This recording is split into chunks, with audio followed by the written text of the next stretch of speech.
The Marvel Cinematic Universe Phase 4. A pretty divisive 2 years, and one that, for me personally, has not been too enjoyable. There's just been so much content, and all of it, including the best of them, were rushed in order to fill a mandate. This, more than any other phase, has felt the most corporate, soulless, and aimless. I usually don't mind when something is disconnected from something, but this phase just keeps insisting that all of it is, but what they really mean is that they're going to reshoot an unfinished draft of a film to add unnecessary scenes that don't fit the thematic and more just sets up other projects that will just be set up.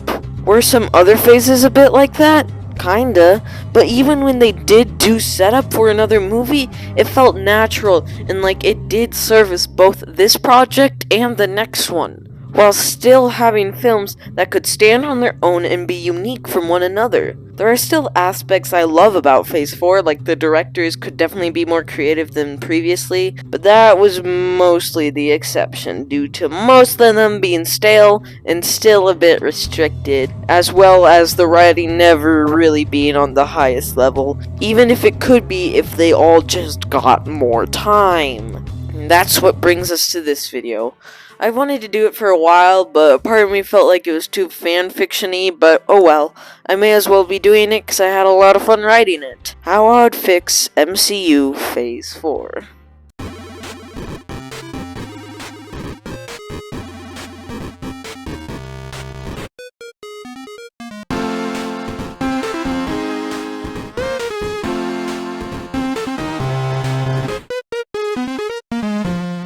Basically, the way this video is going to work is I'm going to pretend that after my experience with Phase 4, I'm going to be as if I can travel back in time to warn Kevin Feige of the upcoming doom he's about to spread. Basically, I'm going to be taking what worked and hasn't worked and putting my spin on both. My main focus is going to be making sure there's not too much content, making sure the creators big and small get enough time, and trying to create a cohesive, yet not overblown story. I want to make it 100% clear that I am not the smartest or most savvy person. I'm just a gal that wants to share some ideas that have been brewing in my head. So we begin with 2021, and immediately I'm gonna Thanos snap half of these things away. Black Widow will no longer exist, it's unnecessary and boring, and it has no point. Black Widow is dead, and you can just take this storyline of introducing Yelena and put it into Hawkeye, but I'll get into that later. Eternals will still kinda happen, but it'll be a TV show and take place in a different universe, similar-ish to the comics. I like the idea of making this a more mature Elseworlds story. Rather it's good or not, it would let Chloe Zhao go complete beast mode. Then what if? I could not care what happens to it. Personally, I would like the episodes to be longer and more creative, but if the creators need to work on other projects, I would not mind throwing this one in the bin. And as well, Hawkeye and No Way Home are going to be delayed to 2022, and I'll get to them later. So for now, the current 2021 release are 3 TV shows and 1 movie. Dang, Cleo, only 1 movie? Nah. There's a 3, actually, because both Loki and Falcon and the Winter Soldier are being turned into movies.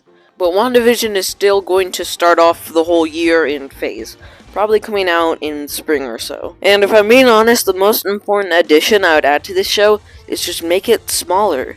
Create a lesser budget. We don't need a big superhero finale. In fact, we don't need White Vision or Agatha at all. I would mostly get rid of most of the sword plotline. Like, I'll keep Jimmy Woo and Monica, but do we really need Unfunny Darcy? Do we really need most of this plotline? Maybe Hayward can kinda be the villain, but I wouldn't make him just a villain. I'd want to give him children or something that are in the Hex, hence why he wants to kill Wanda in order to protect them.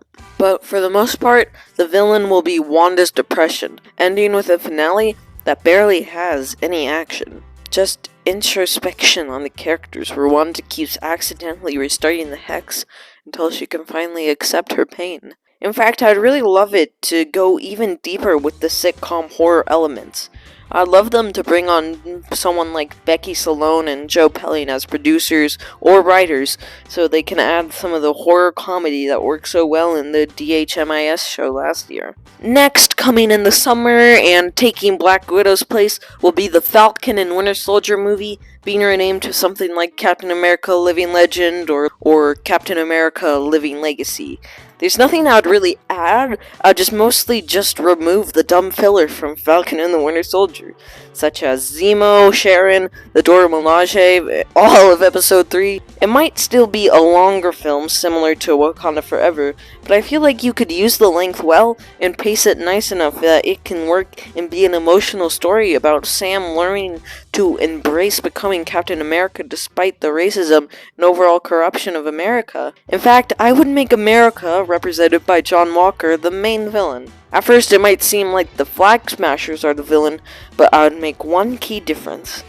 The Flag Smashers won't kill people, but US Agent will, eventually causing a final battle where, after trying to talk Harley out of terrorism, Walker kills her without giving her a chance before Sam defeats him. Or at least it looks like that. In a post-credit scene, it's revealed that he was only arrested in the eye of the public, while US government wants to keep him as like a secret super soldier, or basically just becoming Val's puppet, showing the sad truth of the current American government. So overall, a more mature movie, yet very character-focused movie that still subtly plants seeds in terms of the theme and greed of American government that will come back later in the saga. Next up, Shang-Chi is staying in its place. I like this movie, but still think it's an extremely flawed motion picture. Much like WandaVision, the main way I would change this movie is just make it smaller. Save all the tall, low, big, epic Dragon Ball Z spectacle for the sequel.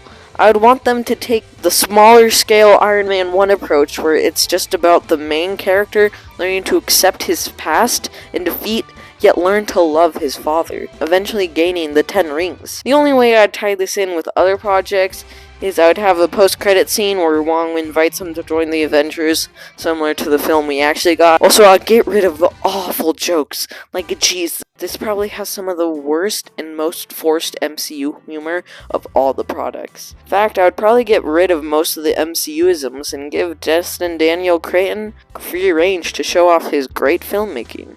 Finally, ending off 2021, taking rather Eternal or No Way Home's place, would be the Loki movie, which I would name something like Loki Part 1, Gods of Mischief. Keep Episode 1 as the first act, then only have like half of Episode 2.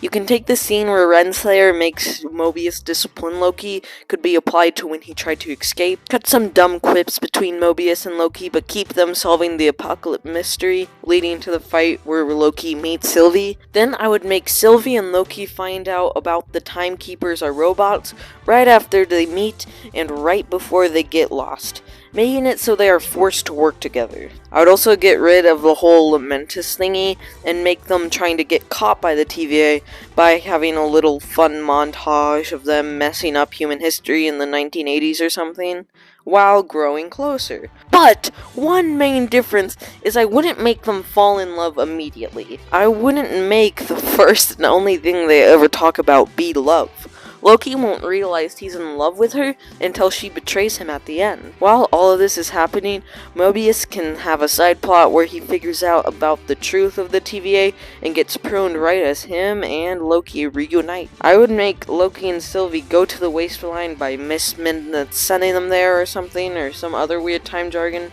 keeping the same final fight, reveal, and ambiguous scary ending.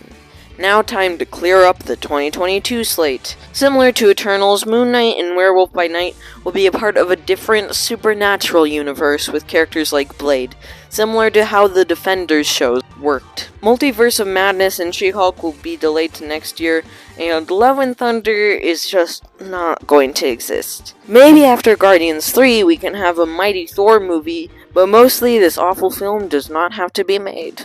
So Phase 4 is going to start with a Miss Marvel movie. It's honestly not that hard to turn it into a movie. Just get rid of the whole government arc and all unnecessary Episode 5 storyline, and cut out some fillery moments, keeping the cool editing, making Adil El Arabi and Bilal Fall, sorry if I pronounced that wrong, the directors, and you got a real masterpiece on the same levels of the Guardians movie, and probably top 5 MCU for a lot of people. Next up, being the summer blockbuster, is Spider-Man No Way Home! I would bring on different writers, have more practical sets and stunts, give the artists more time to do the VFX, get rid of the bad jokes, have more creative direction, because as John Watts shows, you can be really good at directing more raw scenes if given the chance and time, but the rest you can keep it as mostly the same. Next up would be Hawkeye.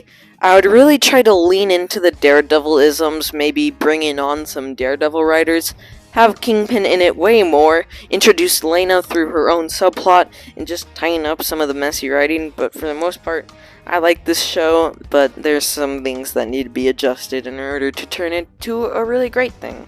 Finally, Black Panther Wakanda Forever. Personally, I would recast T'Challa, but I do understand why they did go the direction they did. I just really like the storyline about T'Challa meeting his son for the first time. Then you can have a proper send-off where at the end of the film, T'Challa retires the suit to live a life in sagritude with his son, and soon you can have a new Black Panther. But I trust Ryan Coogler, and if he really believes that this was the right direction to go, I'd trust him.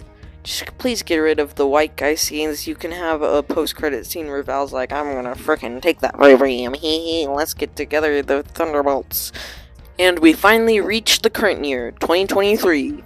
Quantumania will still kinda happen, but it will come out later in the year and be transformed to a completely different kind of project. Secret Invasion will be cancelled because I just find the concept a bit boring. Echo's story will be put into Daredevil Born Again, Loki Season 2, or in this case Loki Part 2, and The Marvels will also be delayed to next year.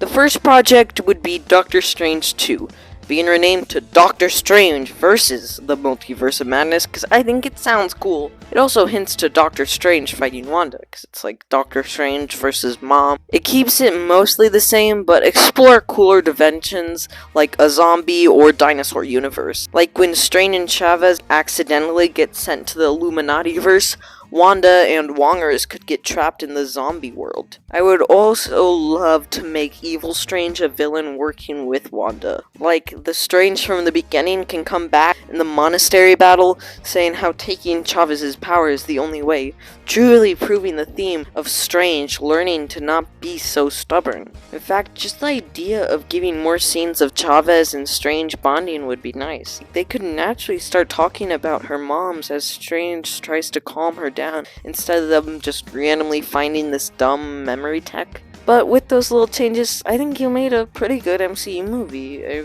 really great one. Just in general as well, I would give Raimi more freedom and have him influence the script a bit more, then also focus less on the cameos. Guardians of the Galaxy Volume 3 can stay the way it's going because I trust James Gunn. The only main difference is Thor would be in it, similarly to how the original script was.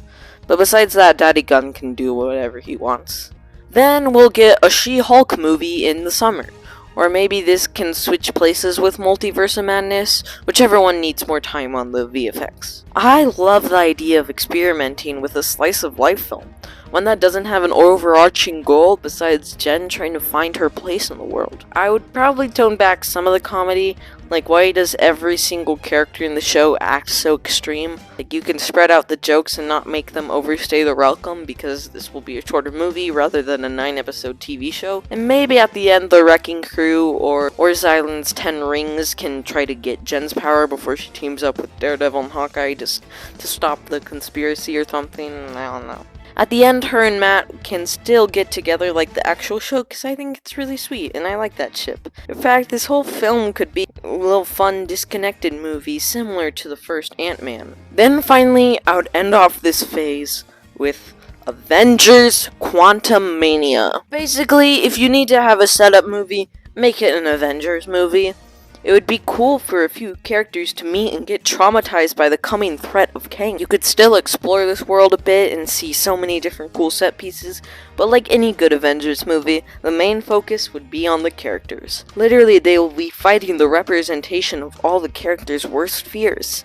The future and what it holds. Sam could meet some people from the future who got here by the US trying to use quantum tech to take over the world or something, showing his fear that he won't be able to make things better in his timeline. You can have a little subplot with Cassie where Sam becomes a bit of a mentor to her, restoring her faith in becoming a hero or something like that. Shang-Chi could be fearing what his purpose will be going further amplified when he figures out the 10 rings were made by Kang, and at the end, the Avengers would only half win. They would have won the battle, but only have started a war, and fearing these heroes further in my Phase 5, which we shall talk about shortly, but not today. Thank you so much for watching this, it genuinely means a lot. I had a lot of fun making it. Please remember that this is not just my own personal silly story, and I'd love to see in the comments how you guys would have wanted to fix Phase 4. Maybe you can even give me some ideas for my Phase 5. I still do have some faith for Phase 5 because of how they've been delaying stuff to give the creators more time. Still, the MCU will need to be a bit more of a streak to gain my trust. Thank you so much for watching again. I don't know how to end this video, so look at this adorable picture of my cat. He's looking so cute. I love him so much. He's my son.